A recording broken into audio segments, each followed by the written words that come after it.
Hello guys, আজকে কালকর ফুল বানানো দেখাইতেছে আপনাদের।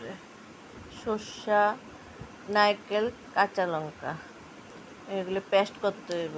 মিক্সচারে দিয়ে পেস্ট করবেন বা শিলবাটায় পেস্ট করে এই পুরটা বানিয়ে খেতে পারেন। খুবই স্বাদ হয়, খেয়ে দেখুন বানিয়ে। পেস্টগুলো কালকলির জন্য আমি সিদ্ধ করে আনিছি। সিদ্ধ করে এটি উপর থেকে পিচুরি তুলে একসাথে করে তার মধ্যে আমি যে পেস্ট করছি সর্ষা, নারকেল বাটা, কাঁচা লঙ্কা এইগুলি মিশাতে হবে। মিক্সড করে এটা কিছু লবণ আর হলুদ মিক্সড করতে হইব।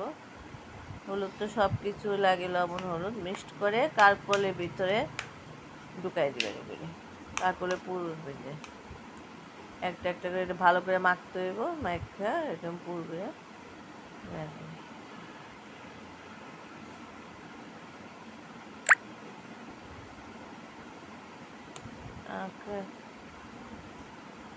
তারপর বেসন দিয়ে এগুলিকে একটু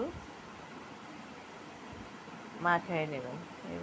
এইভাবে করে একটু তেলে ভাজতে হবে। তো এভাবে একটু বেসন বা ময়দা, বেসন দিয়ে সুজি সব এগুলি দিয়ে লবণ হলুদ মিক্সড করে এটা বানিয়ে এইভাবে পেস্ট করবেন। তারপর কড়াইয়ের মধ্যে কিছুটা তেল দেবেন। আমি একটু তেলটা কম খাই, তার কারণে একটু অল্প তেল দিছি। বেশি তেল দিলে খুবই টেস্টি হয়। একটু বেশি তেল দিয়ে বানাতে পারেন। যারা একটু বেশি তেল খায় ভাজাটা খুবই সুন্দর হয়। আমার তেল কম হওয়াতে ভাজাটা বেশি একটা সুন্দর হতো না। যাক, তেল একটু বেশি দিয়ে ভাজলে খুবই সুন্দর হয়, খুবই। আমি অল্প তেল দিয়ে ভাজতেছি, দেখেন কীরকম হয়।